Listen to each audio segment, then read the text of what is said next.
welcome to the dumbest podcast on your desk. I am Poopy McDoucherson. And I'm Clayton Kegstill. Pooping all over your girl. I'm pooping all over your girl. God. Oh, you know what? I think that's a fitting intro. Well, yeah, especially who we're talking about today, because some of that was involved later down the line. Shit. Pinche Jesus Cristo. Oh, yeah. It's terrible, man. It is fucking terrible. Jesus Cristo. You got your counters over there? No. I have one of them. I don't know. No, which one. Well, you always do the hum, and I always do the cum. All right. Now we figured it out, huh? Okay. Moving on. Well. Let's get this started. Let's get this podcast started in here. Yeah. Remix style. Like it. I don't. I hated every moment of it because I didn't know it was coming. Oh, way to slide that on in there. That's a good job, huh? It sure as shit is. And speaking of shit, let's go ahead and get on into this piece of shit. And come. All over him. That might not be the first time he's had it happen, I'll tell you that. So today, we are talking about Vincent Kennedy McMahon, also known as Mr. Piece of Shit McMahon. Come on out, you rapist! Wow. There you go. You know, I was gonna say, Mr. Vincent, come on you, Kennedy Ooh, McMahon, that would have been good, huh? or Vincent Cum McMahon, Ooh. or Cum Vincent McMahon. Oh. Vincent Kennedy McCumman. Ooh. I mean, there's a lot of cum involved. He can't stop coming and working out. He can't stop doing either one. Oh my God. Yeah. You're not wrong. Yeah. Viagra's been good to him. Does he come when he works out? Probably. Probably. I don't know. I'm not there, so I couldn't tell you. Hey, you know what? Somebody at that gym knows. I'm sure. Yeah. Yeah, that wet spot around his crotch. It's not sweat. Ooh. It's cum. Mixed with sweat, probably. No, it's all cum. I will say though, I wanted to do something a little bit different with this. We didn't really get into a lot of the specifics of the WWE. Oh, thank God. Oh yeah, no, I didn't feel like we needed to. I just went right into the heart of the fucking situation. The cum of the situation. I mean, I did, obviously some beginning shit here, which I'm gonna get into right now. Vince was born in Pinehurst, North Carolina on August 24th, 1945. Boo. Was that for Carolina or was that for Vince? No, it's actually for being born in 1945 because he's a year older than my mom, and my mom passed away 3 years ago. So fuck and you, he's still McMahon. out there doing some shady shit. Yep. Yeah. You know what? Your money is what kept you away from the cancer. Yeah, okay, I'll give you that.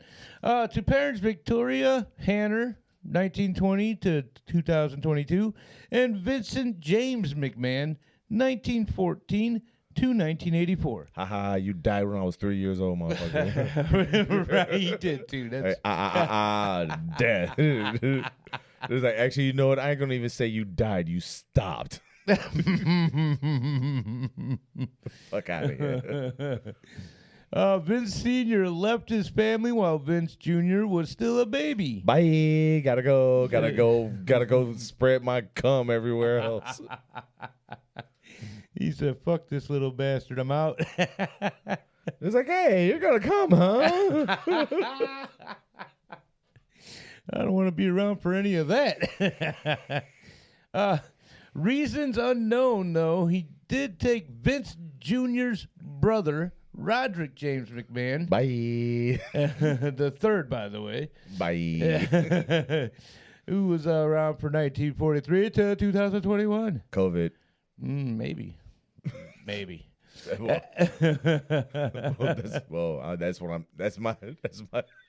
my story, and I'm sticking to it. Well, I didn't look it up, but you might not be wrong with that time frame. That's my story, and I'm sticking to it. Vince Jr. did not meet his father for the first 12 years of his life. You didn't need to know who he was. He was a piece of shit, just like you turned out to be. Well, now he knows where he got it from. Yeah. Vince Jr. was originally, and I will stop calling him Jr. at some point, by the way, just so you know. Vince Jr. was originally raised under the name Vinnie Lupton. Yeah. You don't get more Bronx than that. And he wasn't even living in the Bronx. That's the fucked up part. Really but that is totally a Bronx name. Hey, BX, baby. Like, I'm Vinnie Lupton. Hey, what? Get the fuck out of here. Hey. I'm working here. Trying to come here. Like, hey, I'm coming on the side here. You know what? That was a good callback to a fucking hilarious commercial. Oh, man. That's my story, and I'm coming on it. Most of his childhood, he lived with his mother, and he had several stepfathers throughout. Jesus Christ. Now, the fucked up part is, though, man, because, like, at this point, it says he had, like, several stepfathers. Vinnie Lupton was apparently a guy that his mom was on again, off again with. So they were constantly breaking up, getting back together, and he still kept the Lupton name for the longest time. And he was probably fingering that butthole. Wait, his mother's? No, probably both. Oh, wow, maybe. Oh, yeah. We won't know. Unless he says something, we won't. Hey, it was the 50s. And he had, so yeah, I just did actually, God damn it. Vince had later said that one of his stepfathers, Leo Lupton, that's the guy I was just referring to, beat his mother, and when he tried to protect her, Leo attacked him as well. Get out of here, you piece of shit. Vince also stated, What the fuck you gonna fucking do? Vince Like, try again, motherfucker. That's all you got, you little prick? I was waiting for a comeback. Oh. Put it on the board. Vince also stated that it's unfortunate that Leo died before I could kill him. I really would have enjoyed that, he said. It would get what's so funny over there? All right. 1964, Vince graduated from Fishburne Military School in Waynesboro, Virginia. It's said that Vince struggled throughout school due to dyslexia. Nah, it was because he was a fucking bully. Yeah, probably. No, it was. He wasn't trying to learn shit. He was being a bully. He pretty much said so himself in the doc. Oh, I know. He definitely did. He said he loved to fuck a fight. Yeah. So, yeah. All right. That is probably what it was.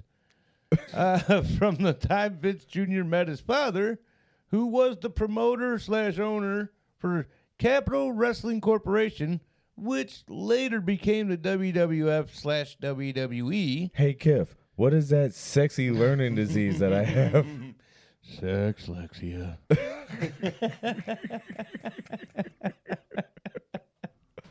Come on. We both deserve that one. Along with the cum. Mm-hmm. Oh, God, wait. Oh, no, I forgot to reset this. Well, great. Now we got to start all over. No, now we get to come all over. All right. Woo-hoo, nice. Oh, man. Vince was interested in the wrestling business. Oh, Vince Jr., by the way, at this point, was interested in the wrestling business. So much so that he had told his father he wanted to wrestle, to which Senior told him, no, because promoters do not appear on the shows and should stay apart from their wrestlers, which clearly he didn't listen to begin with. No. So there's that. 1968, Vince graduated from Eastern Carolina University with a business degree. Boo. I wonder how much that taught him how to come. Legally. Well, I can tell you it definitely didn't teach him how to play basketball. How often do you hear about Eastern Carolina University popping up in any motherfucking basketball or football? Honestly, do they even have any of these teams there? That's my point. They didn't teach him how to play sports. For fucking sure. Fair enough. Yeah. So, after he graduated with this business degree, he became a traveling salesman for a short while. Though fate did shine on Vince Jr. in 1969 as he made his debut as a ring announcer. So he can stop selling that snake oil. Wouldn't be surprised if the traveling salesman job he took was like a Hoover vacuum salesman. Yeah, straight up snake oil. Yeah. Oh, no. It was the, what the fuck was that thing called?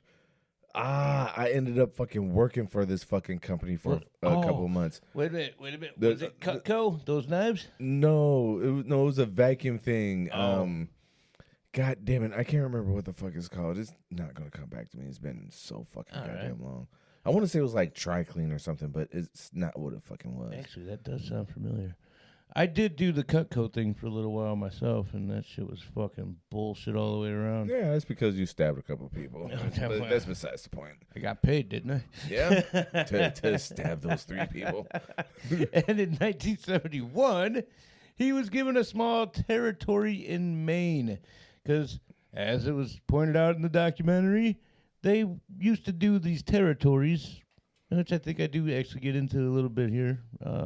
So I'm not going to get into it right now. Where he promoted his first card, by the way. 1971 also began Vince's play-by-play announcing career, which he did from 1971 to 1997 on top of promoting, which his announcing was fucking terrible, by the way. All right, coming to the ring is Stone Cold Steve Austin, Stone Cold Steve Austin. Hey, that sounded about right. Yeah, I know. Stone Cold, it'd be Stone Steve Austin and the Thundertaker. is about to do the fail in the cell. Oh my God!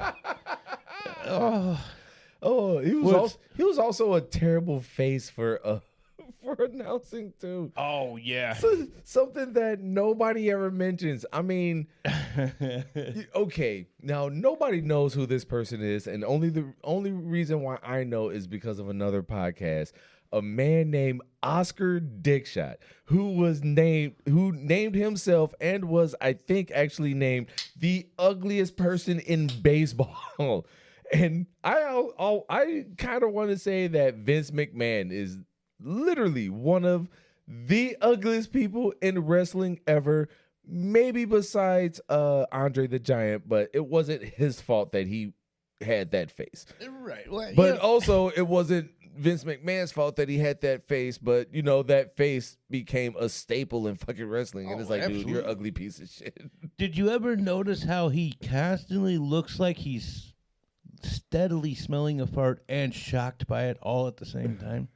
Like, honestly, that's the look he gives on a daily basis. I think that's just how fucked up his lips look, to be honest. Because even when you see him in the documentary, dude, there's just you can tell he had work done for that documentary, dude. He had a whole facelift to that shit. There's something about that fucker's lips, dude, that is just what, why, and how did you end up? Or like, dude, you're white. You don't quite have a black person set of lips, but you sure as shit don't have fucking white lips. But something is wrong with it. Something's wrong with it. I agree, man. But it does. It looks like he's constantly surprised by smelling some shit. I don't fucking understand. And it's always been that way. Always. Ugly motherfucker. Ugly motherfucker. So throughout the 1970s, Junior was becoming a force in his father's company, and he had helped his father triple TV syndication and presented big-time matches such as Muhammad Ali versus Antonio Inoki. I think it's actually Inoki, but I think I did say it wrong. In 1976, and Junior had also pushed for the name to be changed to the World Wrestling Federation, a.k.a. WWF. Worldwide, motherfucker. Yes. Even though it wasn't worldwide, it was more At that like point, no. No, at that point it was more like East Coast wide and working its way through the United States. Yeah, it definitely wasn't as worldwide as it is today. No, not at all. Yeah. Worldwide, motherfucker. On February 21st, 1980, Vince officially founded Titan Sports and established a headquarters in South Yarmouth. See, now that's a fucking name.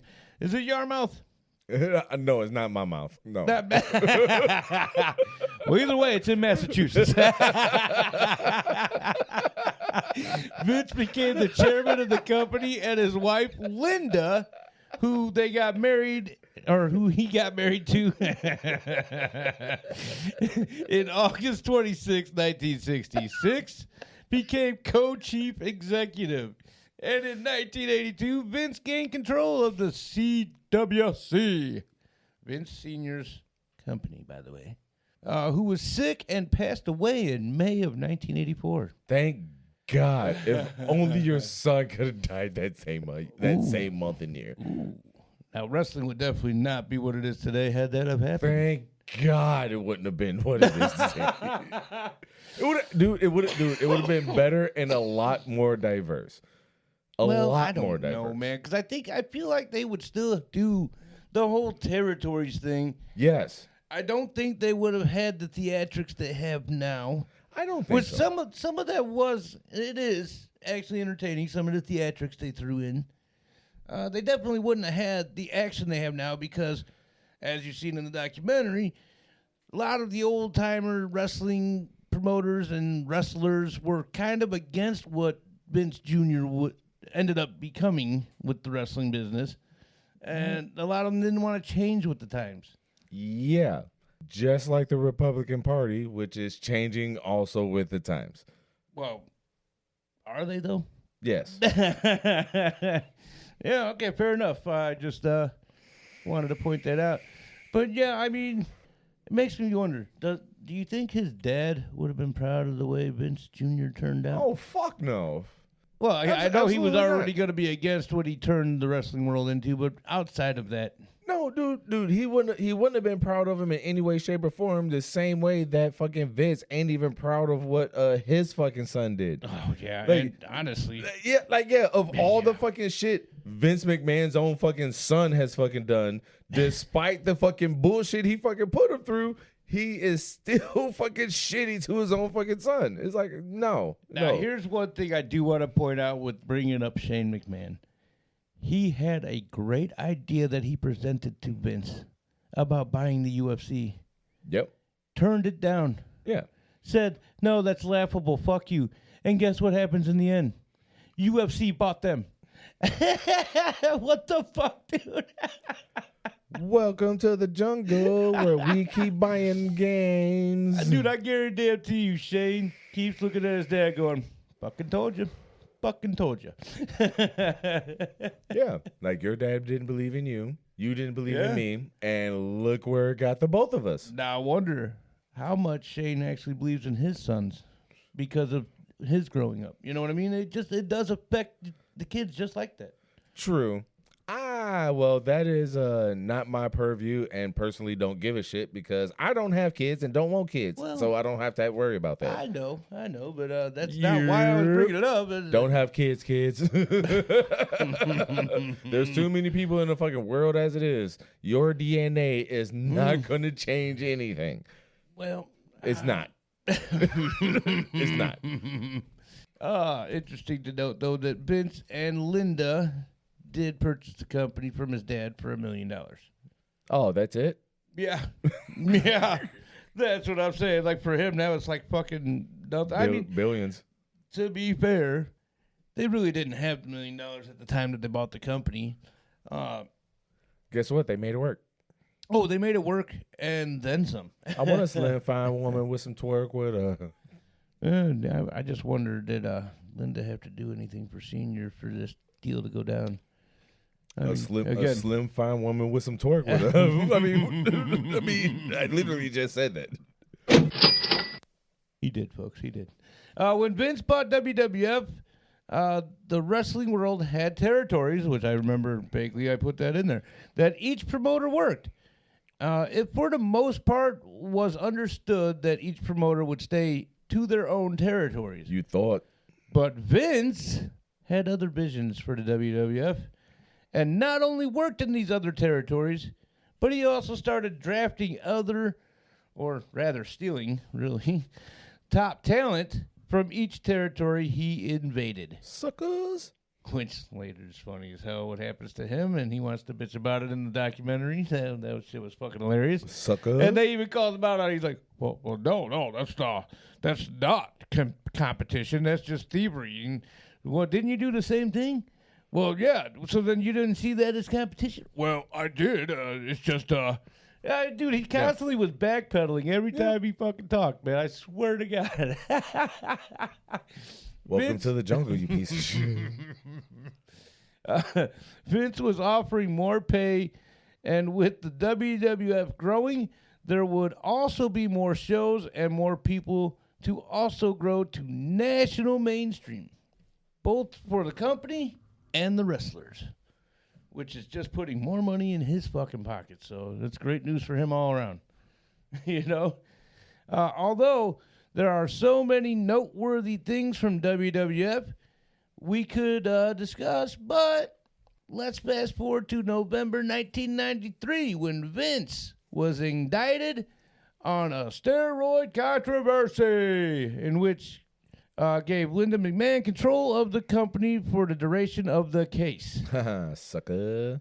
Well, honestly, I don't think she did bad with it. I mean, she was more of a business person anyways. You know, she didn't really, and it got brought up in the documentary. She did not want to really be. Yeah, you took that the wrong way. The sucker had nothing to do with her. Okay, fair enough, but still. She just didn't want to be in the mainstream. She didn't want to be on camera. She wanted to be a behind-the-scenes person, and I think she did pretty well with it when she had control, really. Yep, lost my place. Vince was accused of distributing steroids to his wrestlers, and in 1994, the case went to trial.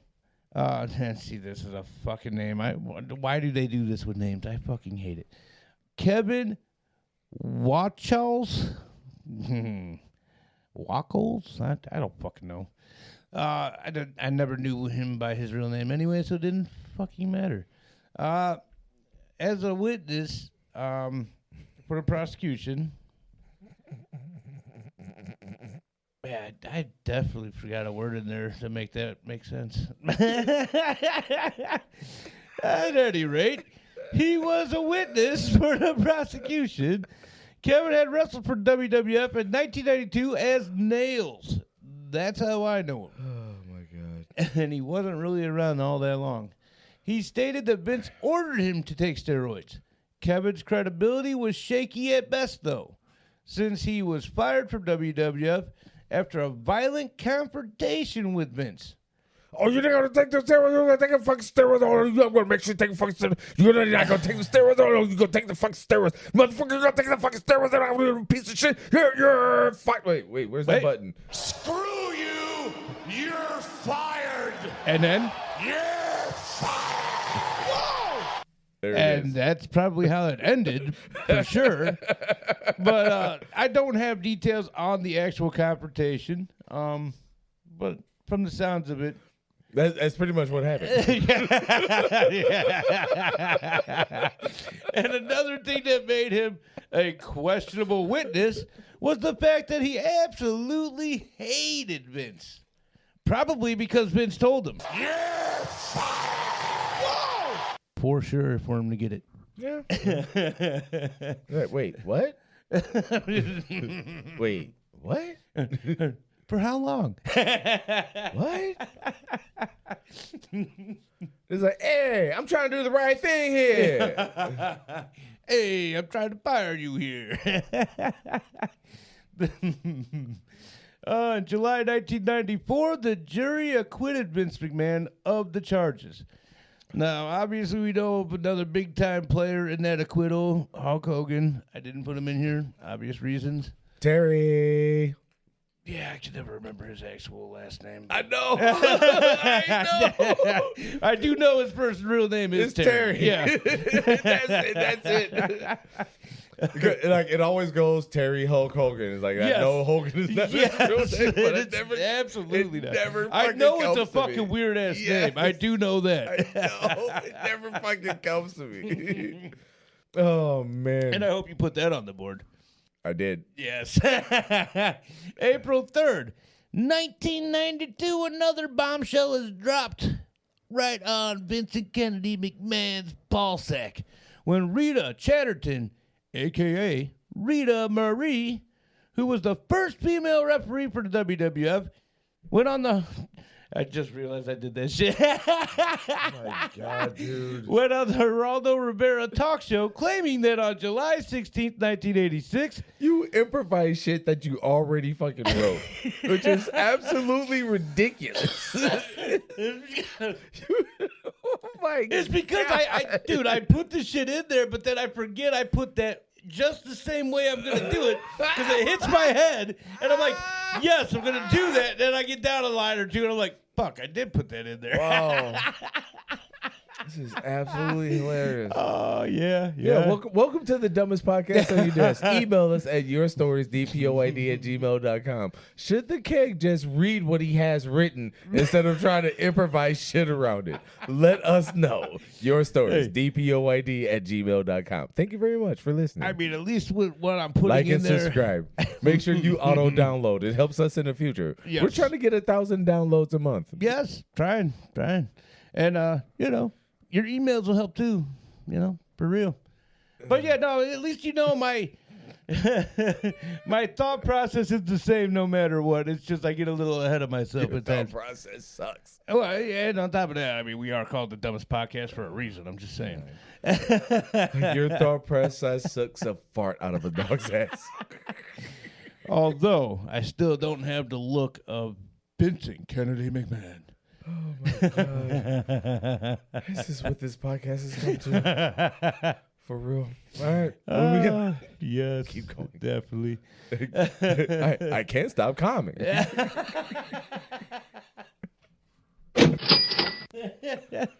Oh, at any rate, her claims were she was forced to perform oral sex on Vince McMahon in his limousine. But when she refused, he raped her and probably gave her the ultimatum. It's either this or... Screw you! You're fired! You're fired! Whoa! Or a UTI. I'm pretty sure he was probably passing out them UTIs. Yeah. I'm pretty sure that Oh. dick was not as clean as he was. I'm as he fucking looked. I am so sure of it. Fucking name coming up. That was nice. A former wrestler, Leonard Inzitari. I was gonna say Nimoy. Leonard Nimoy. Yeah, I know. We'll go with that. Spock used to wrestle for them. Did you guys fucking know that? Live long and prosperous, bitches. live long and bite me. Oh, also known as Mario Mancini. Oh, Yeah, see, that's how I know him. Half the time when I see their real names, and I for so long only knew him by the wrestling name, it's like, I used to call him Mario Panini. yes, I did the same thing for a while, actually. That's awesome. That's the only reason why I remember. Like, oh yeah, I used to call him Mario Panini. Honestly, he was an underrated wrestler, man. He was actually pretty fucking decent. Oh God, I got no memory of him besides the name. Yeah, I remember that shit, though. Corroborated Rita's allegations in 2022 with an interview in New York Magazine. Hell yeah. Rita filed a sexual abuse against Vince in December of 2022. Ultimately, Vince settled out of court the same month. That came month. Though his lawyer claims... Came. Probably not, because, that's money taken away from the lawyer. Yep. He didn't come that month, I'll tell you that. he did. It just wasn't his fluids. Or it wasn't the lawyer's fluids. I'll say that. Or it was his fluids. No, it wasn't. Into Mr. McMahon's asshole. No, Vince McMahon gave him a fucking big ass jug of fucking 8 cum. But what it was Vince McMahon's own cum. Oh, yeah, what a twist. And probably didn't even give him a reach around of any sort at all. What's a cum? Though his lawyer claims it was just simply to avoid the cost of litigation. Oh, no kidding. But was it really, though? I doubt it. Fucking doubt it. Also, worth noting, the amount of the settlement was never disclosed, though Rita originally asked for $11.75 million in damages. Easily got 5. Easily got fucking 5. She definitely came to the table and was like, I'll take that 5. All right, I'm on board. I'm out.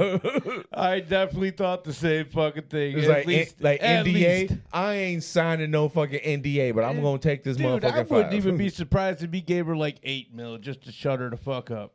Yeah, the reason why I say 5, it's like about half. Yeah. But it was probably more than fucking 5. Oh, yeah, it definitely wasn't that full amount. Oh, for fucking Hell sure. No. Oh, he definitely came out of some motherfucking cash on that one. Yeah, definitely. Hey, but he can afford it. Yeah. Yeah. So, Come.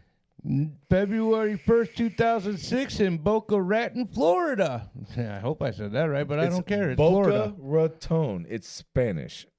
Okay. Which is funny because Boca means mouth, and if I remember correctly, Raton means rat. Well, yeah, that one, yeah. But it might be different between, Mexicans and Cubans, but it's definitely a mouth something.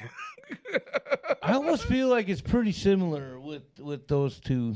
So you're probably right. It's probably mouth rat, Florida. All right. Mouth rat, Florida.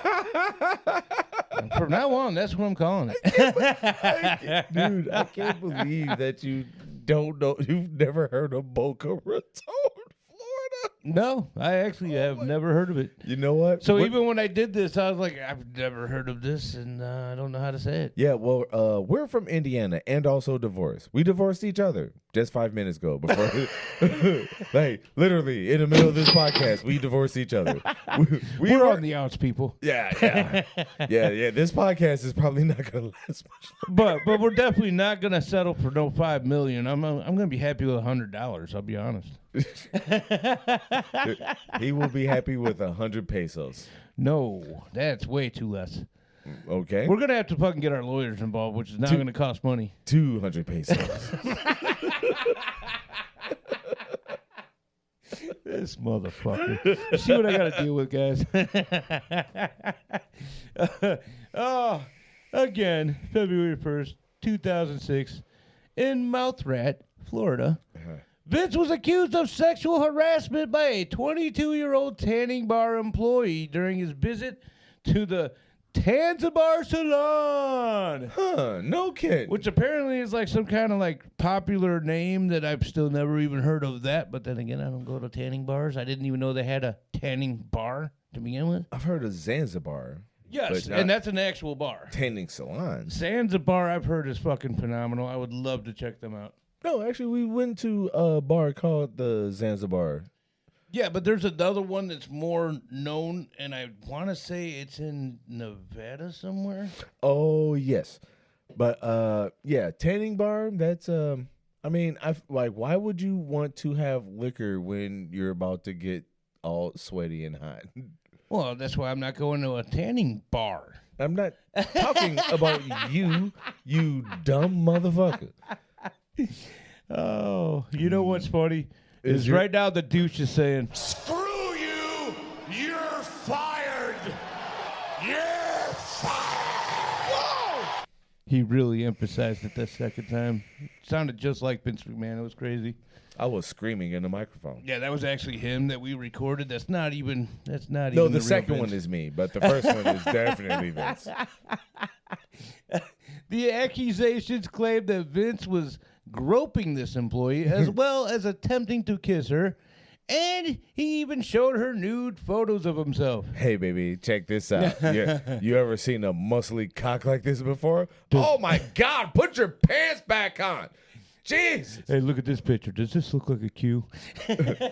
How about now? Just pans over to the next picture. She's like, ah! I didn't realize a penis could be turned into a fucking an inflatable animal. Like you literally spun it into an actual Q. How the fuck did you get that untied? And what are you doing with your thumb? Wait for it. Ooh, Vince, you nasty. Oh, I fucking love it. All right, we got more. Yeah, very much so. The charge was discredited at first due to Vince being in Miami for the 2006 Royal Rumble. Bienvenidos a Miami. Nice. But it was, in fact, clarified the day of the allegations were, in fact, the day before the Royal Rumble. Oops. That's a big-time ball drop without the cum. Ho, ho, ho. On shall come. Oh, nice. It was just reported to the police on the day of the Rumble. I guess she forgot to report it the same day. I don't fucking know what happened there. On March 25th, 2006, reports came out. Put it on the board. That said, due to the investigation, there will be no charges filed on the claims of sexual harassment for Vince McMahon, which really fucking baffles me. That tells me right there, quite honestly, that Vince definitely paid off the police once he heard that she filed something. Yo. That's what I am thinking as far as that goes. There was another tanning spa employee that alleged Vince sexually assaulted her in California in 2011. Oh, no shit. She filed a lawsuit against him in December 2022. By all current counts, it is unknown to me who this employee was or how the lawsuit even went. But it was still documented nonetheless, which is really fucked up. April 2022, the WWE board started an internal investigation over unrecorded payment of $3 million, which is being called hush money that Vince paid to a former employee over an alleged affair Vince was having. During the investigation, it's been revealed there was even more unrecorded funds paid out. Hell yeah, pay out those cums. Like, sorry about that. I had to take a quick phone call. It was Jersey Mike, and when Jersey Mike calls, sometimes you have to, really put your foot down and not pick up the phone. But I didn't do that this time. No, you did not, and I would have. It's Jersey Mike. He never likes to show up for us, even though he begs to be on the show. Oh yeah, you know what? No, I ain't gonna get on it because honestly, I was about to get on John Scrutch. Where you at? Yes. Where you at, homie? Yes. Like, yeah, dude. He invited us on his show and had to reschedule, and I haven't heard nothing back since. Yeah, where you at, homie? Scrutch. Like, yeah, dude, Come on, bro. You were supposed to be in our podcast studio when this episode comes out, like 2-some-odd months ago. Yeah. And then your episode come out on November 2nd. Well, not your episode, but what would have been your episode came out. Wait, you know what? Let me. Let me put get those, to the facts. Get to the facts. No, I need to put those 4 comes on the board. Anyway. So you were supposed to show up and hang out with us. You didn't, and I was just listening to the episode. I kind of completely forgot about it until I listened to the episode where we recorded. You weren't here, and I ain't gonna say you Vince McMahon does, but I feel like you Vince McMahon does. Well, I don't know about that. I mean, he didn't come in me. Did he come in you? Because he didn't even fucking touch me. Oh, you know what? Thank God that didn't happen. Yeah, so he didn't Vince McMahon us anyway. Oh God, that was a dream then. Woo, thank God. Damn. So, Scratch, you really need to come on the show because I think you might have questions. By the way, shout out to Scratch. He's a cool dude. I do know he has his own podcast out now. We were supposed to be guests on an episode, and he had to reschedule, and I haven't heard nothing back about it since. I need to actually get back in touch with him. Yeah, shout out to Scratch. Oh yeah, absolutely. No hate here. We love you, buddy. No, maybe just a little bit. Hey, I mean, he's only put us on the back burner once. I mean, how many times has Jersey Mike done it? And hey, I still love Jersey Mike. Every 2 weeks. Jersey Mike, I still love you, buddy, but what the fuck, bro? Just saying. All right, yeah, so where were we? 'Cause I know I at least missed a whole page. Oh, you definitely did. Yes, I know I missed a whole we're page. talking about Coming. Just not ours. Well, not yet. Oh, we'll get there. It's what, 11:40? Yeah, it's still early. We'll get there. So, we're talking about some hush money payments that were never documented coming out of Vince's accounts that the WWE finally noticed and decided to do a fucking investigation on. Hush, baby, I'ma let you know this is this is where the money go. Which is being called hush money, as I just said, that Vince paid to a former employee over an alleged affair Vince was having. Hush. Yeah. During the investigation, it's been revealed there was even more unrecorded funds paid out, which totaled to $12 million for the non-disclosure agreement. Huh, no kidding. Yeah. Who's Who's shocked about this? Who's shocked about this? No, I am shocked about how low the payment is. Yes. Like 12 million, Yeah, that's so- it. It was like, dude, you was handing out like $100,000 here, $100,000 there, and they were just like, all right, I'm out. Like, no, dude, that should be more like $100 million in motherfucking non-disclosure. Well, I guess apparently the people he was fucking around with, it just didn't take much to satisfy them money-wise. Yeah, well, okay, I was gonna say it didn't take much to make him come. Well, no, I'm sure it took way more than that for that, but money-wise, they were okay with $100,000. You know, it could go both ways. Fair enough. That is true. By October 2022, Shit.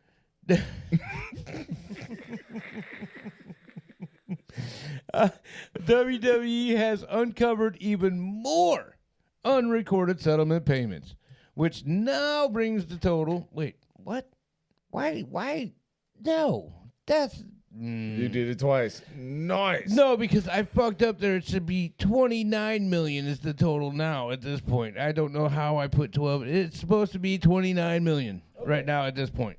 Okay. Okay, so then it would be huge typo. Yeah, so that it brings out, so it's now as of October 2022, it's further. Oh, yeah. Yeah, so there's more non-disclosure agreements that total 29 million. Yeah, because like they're just uncovering more and more and more. It's like Vince was doing all these under the table payments, but then I guess he obviously still left a paper trail enough for them to, when they went back and did the investigation, they're like, wait, where did that go? Wait, Hush, where baby, did that I'ma go? let you know this is where the money goes. I mean, he should have just paid cash. Fucking idiot. Such a businessman. Wait. And then you're gonna like this one. McMahon's Millions. Ooh, yeah. Yeah. I knew you was gonna like that. I do like that. McMahon's Millions. Dude, and yet still played by Richard Pryor. Yes. Yes. Absolutely. McMahon's you Millions. You played by deserve Richard Pryor. a fucking another one. Fuck yeah. That would be sweet, man. Richard Pryor, I wish you didn't die because this would have been a great role for you. Fuck yeah. These payments were made to several women for sexual misconduct claims made between 2006 and 2022. Huh, no kidding. Oh, get this. It's shocking. Against Vince McMahon. But not just Vince McMahon. Also, John Laurinaitis, I'm surprised you actually said that. Well, that's correctly. only because I actually know who this guy is. Yeah, I was waiting for you to say Laurenitis like it was like Lauren, but yeah. Okay. No, I actually know who this guy is, so that's why I know his name. Of course Who you is do. an executive for the WWE, Huh, but no kidding. he is also a former wrestler who wrestled under the name Johnny Ace. Boo. Yeah, honestly, his character was not that fucking great. No, but- absolutely not. It really wasn't. Was absolutely unmemorable whatsoever. Yeah. It's so funny because I remember him as Johnny Ace, but I know him more as because where he is now is that where he kind of started, like as far as his behind the scenes shit went. He actually did go to like managing wrestlers for a brief while as Johnny Laurinaitis. Yeah. And I think that's probably where you know him from too. Yeah. And then he went into like training people. Then he went into like, finding talent. And now he's like literally a high up exec that brings in talent that's recommended. What's funny? Yeah, there it goes. Oh, okay. What's I was like, what is that? No, that was on me. No, what's funny about Johnny Ace is he is as unmemorable as Triple H, and like when Triple H first came out, he was Hunter Hearst Helmsley. Yeah, when he first came out, he was completely unmemorable. But he had the way, but the way the heel is what kind of make you remember him. Yeah, and the same thing with Lex Luger, because when Lex Luger first came out, he was kind of the same heel character and was kind of unmemorable until he suplexed Yokozuna and at that fucking aircraft carrier. Yes. And then his character just skyrocketed from there. I can't remember what it was with Triple H when the name changed to Triple H and then he skyrocketed from there. But when Triple H first came out and he was Hunter Hearst Helmsley, he was pretty memorable. Yeah, I mean, he had that whole fucking like Boston Tea Party look to him. He was just that fancy, dude. I hated that character. Everybody Hated that character. But that is what made him so memorable when he came out, is that he was so hated for being that piece of shit, is why you still remember that. Honestly, I mean, they obviously had Triple H as a face and a heel. Yes. Always a bigger fan of his heel work. Always. Like, he just really made you hate him, and that's what you got to do as a heel. And that's why I was actually a very hated heel, because I really know how to dig into people. Oh, you're a very hated heel because you're a piece of shit just in real life, and you just transfer that to on stage, in a ring. I was gonna say on stage, but Well, same thing, really. I mean, that is a wrestler's stage, is the ring. So, yeah, you're not wrong. as much as I want to disagree with you, There's no reason to. To be clear, there were also allegations of rape and also sex trafficking, as well as the sexual misconduct claims. no kidding. Right? Shocking. Who knew? Now, you know what? I did put this in here, so I'm not going to talk about it right now. Vince stepped down as CEO and chairman of WWE in June of 2022. Thank God. Though he did still oversee content development. Fuck! So agreeable. On July 22nd, 2022, Vince announced his retirement. Woo! Hell yeah! But he returned 6 months later to ultimately sell the company for a whopping $21 billion. Fuck! To Endeavor, which is also home to the UFC. All right, never mind. Which is Now I'm fucking on board. funny, considering we talked about that earlier with Shane McMahon. Yes. And I'm sure as soon as that happened, he looked right at his dad and said, fucking told you. Should have done it. Yep. January 2024, a former employee, Janelle Grant, filed a lawsuit Janelle was employed at WWE Global Headquarters between 2019 and 2022. Oh, God. This ain't going to be good. Oh, it's definitely not good. Janelle's lawsuit alleges that Vince had coerced her into a sexual relationship. It also states that Vince, John Laurinaitis, and a WWE/former UFC fighter, this man was not mentioned publicly in the thing, in the lawsuit, but he was named by the Wall Street Journal. It was none other than Brock Lesnar. What? Wait for it.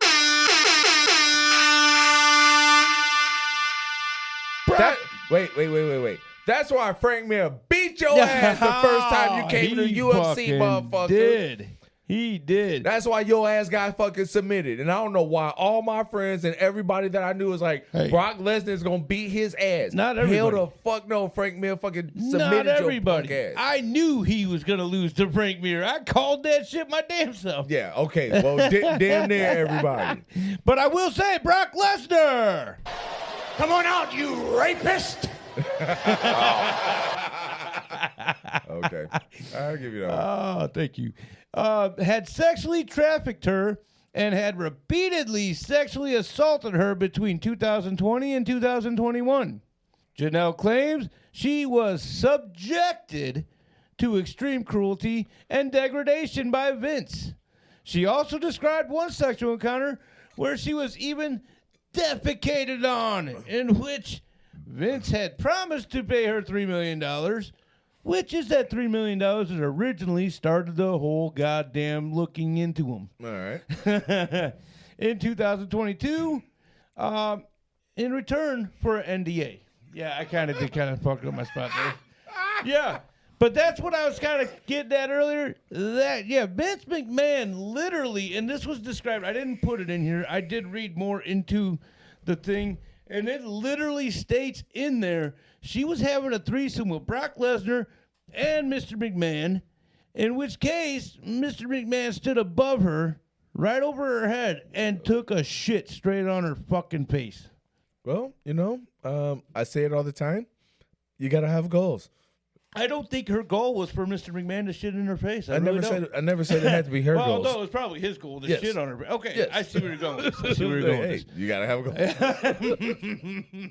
No, I'm pretty sure that was definitely not her goal. If that was her goal, dude, she would have did it on camera and got paid for it. It's like, why the fuck not? Yeah, considering, she was promised $3 million that she didn't get paid. Yeah, and at that point, if you're gonna get paid $3 million motherfucking dollars, like you gonna take a shit on me for $3 million? Record that motherfucking shit. I want everybody to see that shit. Yeah, I mean, like folk motherfuckers. Clearly, it wasn't discussed to begin with because had it been discussed ahead of time, there would have been none of this fucking issue. Fuck no, absolutely not. So he just decided, I got a shit, but I don't feel like walking that far. You know what, bitch? Open up. Oh God! Like when Cartman's mom got shitted on in the fucking South Park movie. Oh yeah. That was. That's my Scheiße.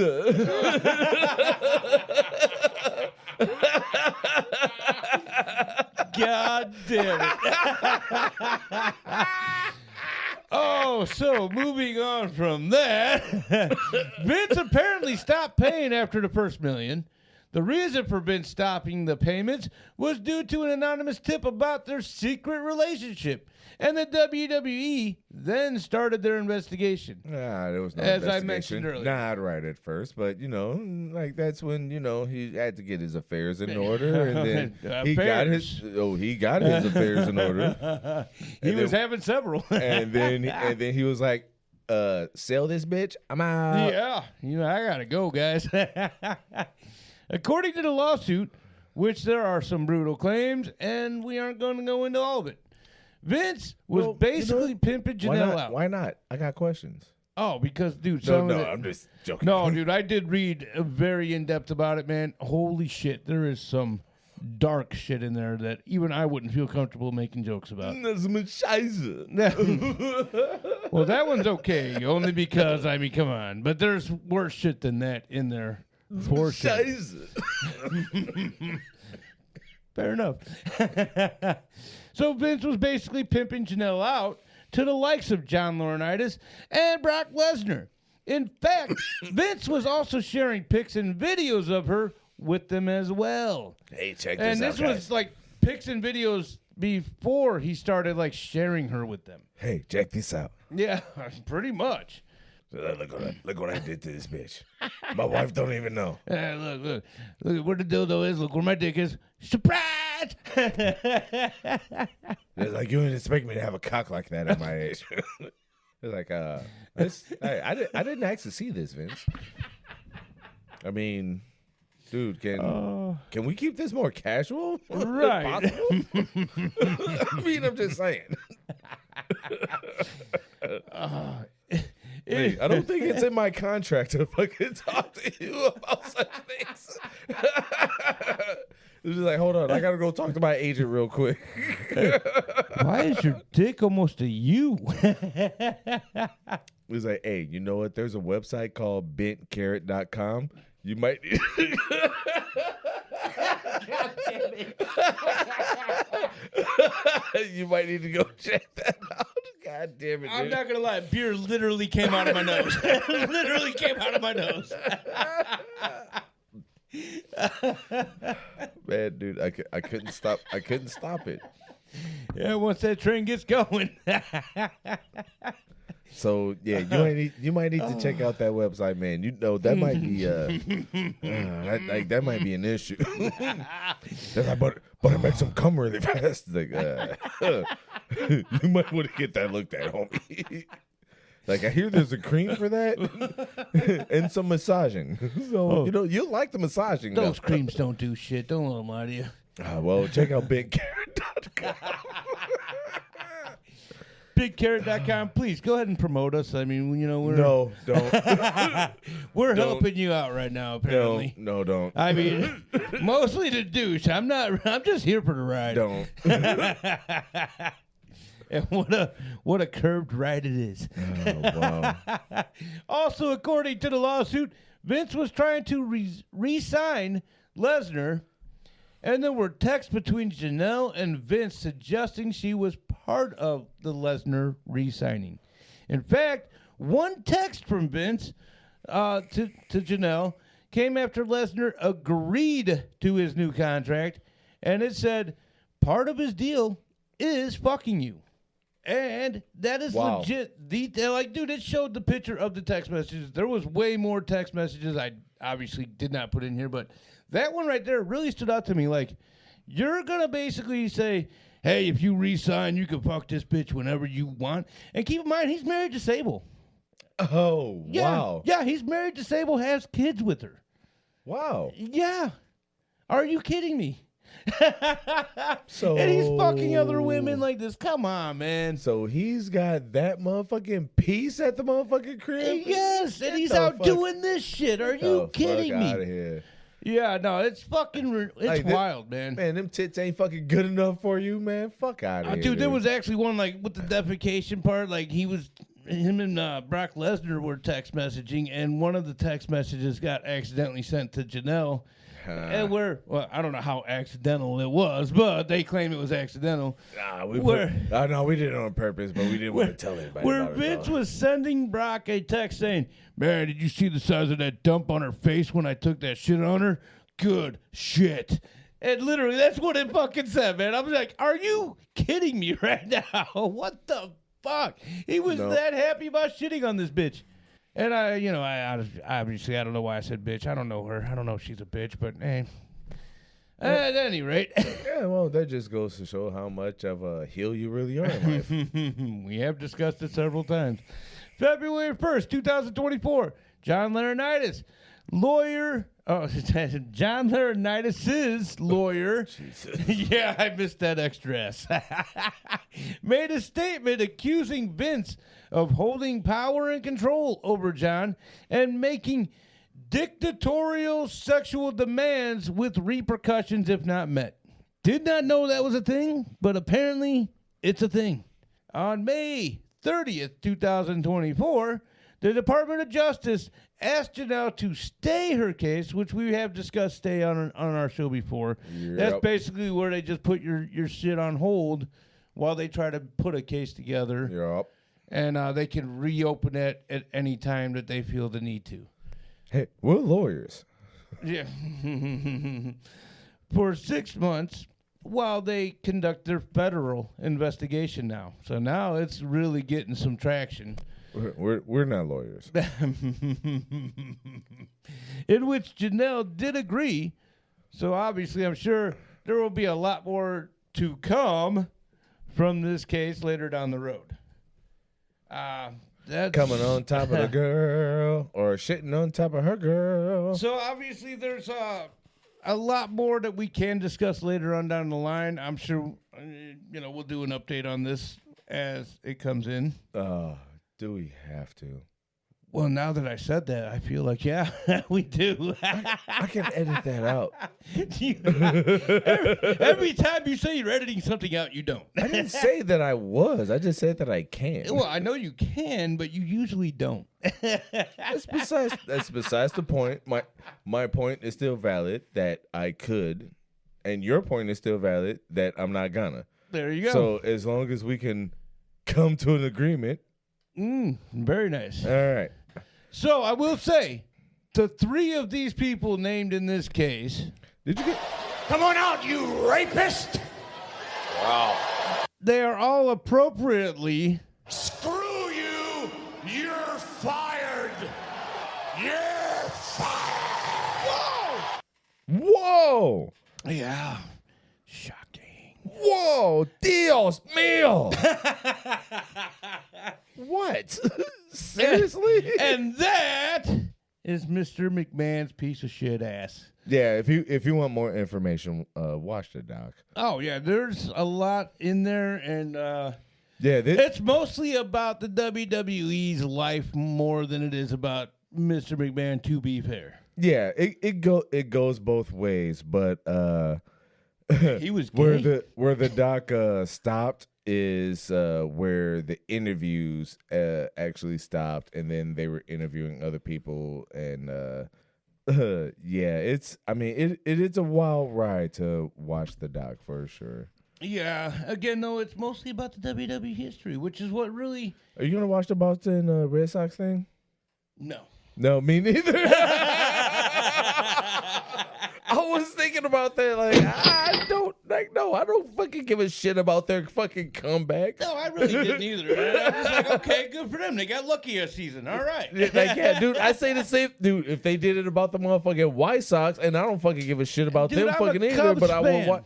Dude, even if they did it with the White Sox when they fucking won the World Series that year, I would still fucking watch it, only because I would still shit on the motherfucking White Sox fans. Like, dude, y'all won on that fucking technicality. Yeah. Because that motherfucking catcher didn't fucking tag that motherfucking runner.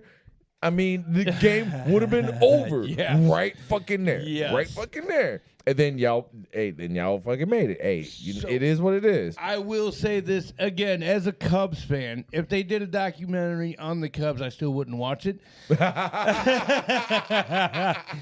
here's the thing, and this is as a huge Cubs fan. I've seen them play several times, gone in person and seen them.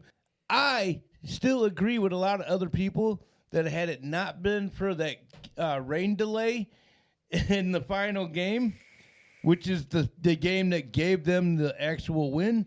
If it wasn't for that rain delay, because they were getting their asses handed to them. After that rain delay, which was like an hour and a half delay, they came back, and they ended up catching up and winning. That was the 2016, right? Yes. The prediction from Back to the Future. Yes, yeah. Okay. Yeah. So, I mean, it was crazy, but, had it not been for that rain delay, they would not have won the World Series that year. That's the only reason why I remember that is because of fucking Back to the Future. That was a huge deal because of that, yes. Absolutely, man. My fucking God. Yeah. No, I still wouldn't watch the documentary on it, though. You know what? The only part of the Cubs documentary that I would watch is that fucking year when Moises Alou went for that motherfucking foul ball. And that guy was like, Rube, and he's like, what the fuck? Yeah. That's the documentary that I will watch. Dude, fucking he sure. wanted to go meet that guy in the parking lot and beat his ass because he fucked him on that catch. Yeah, so did many other fucking Cubs fans. Yes.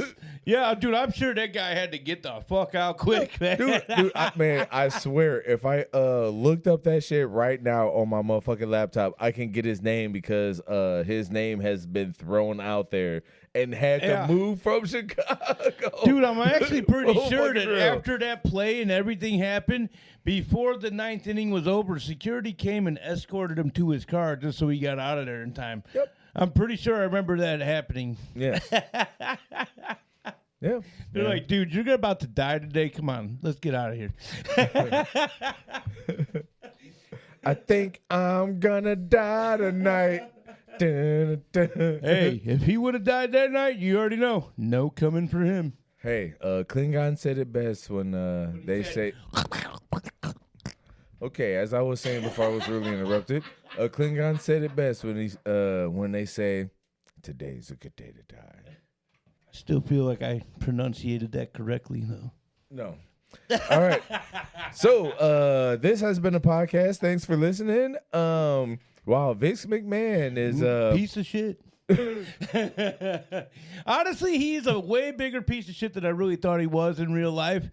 Once I did this once I did this research, I don't want to interview the guy. I'm not doing all that.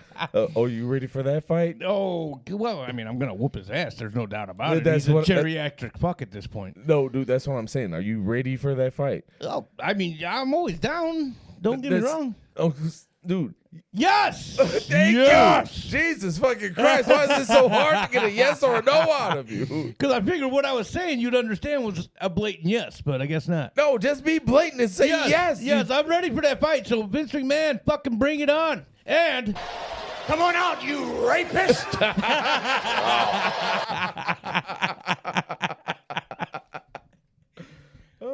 Still, in real life, I didn't know he was this much of a piece of shit, as I found out during this research. Man.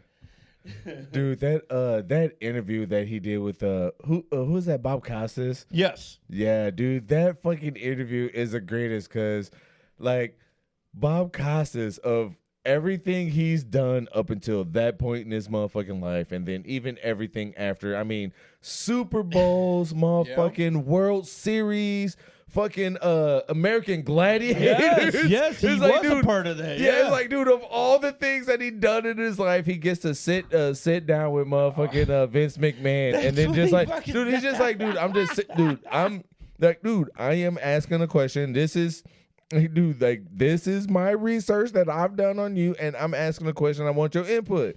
And then it's just like more aggression, more aggression, more aggression. It's like, dude, this is not a motherfucking wrestling ring. It's like, hey, guess what? As soon as you lay a hand on me, that's a lawsuit on you. And number two, there's security all over this motherfucking. There's security everywhere.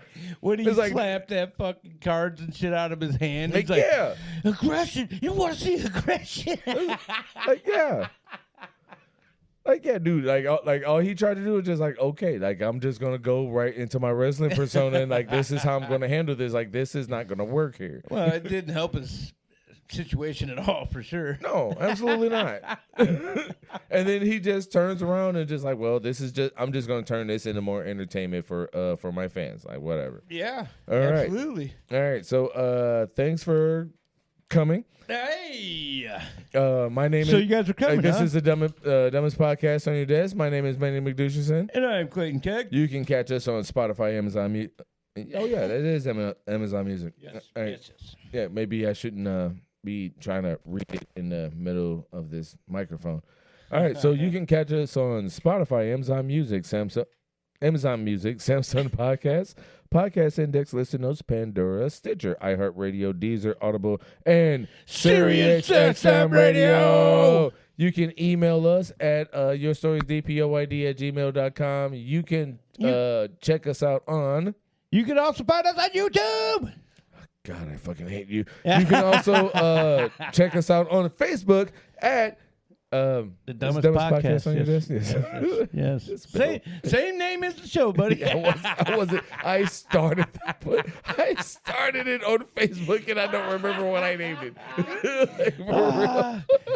Yeah, absolutely. It's the same name as the show itself, and we are on Facebook. And you can email me at tappingthekegpodcast Yeah, at well, you don't want gmail.com. to email. And you can Clayton catch Keg. me on Tapping the Keg. Yeah, you don't want to check out Tapping the No, Keg this because motherfucker. Yeah, You know what? Hey, actually, you know what? Screw you! You're fired! Oh, what did I do to deserve this? All right, thank you very much. Holla at your boys. we out. Peace.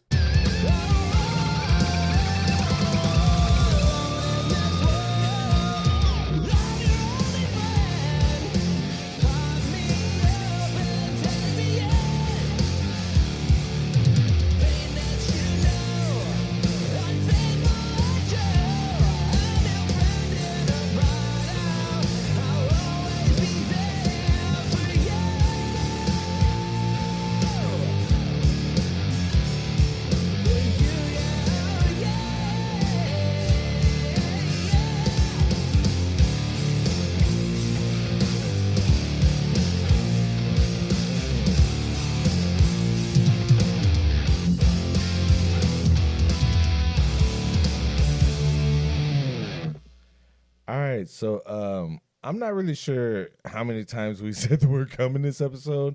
The current counter says 51, but somewhere in the middle of the episode, when I pulled out the counter, I realized that I forgot to reset it.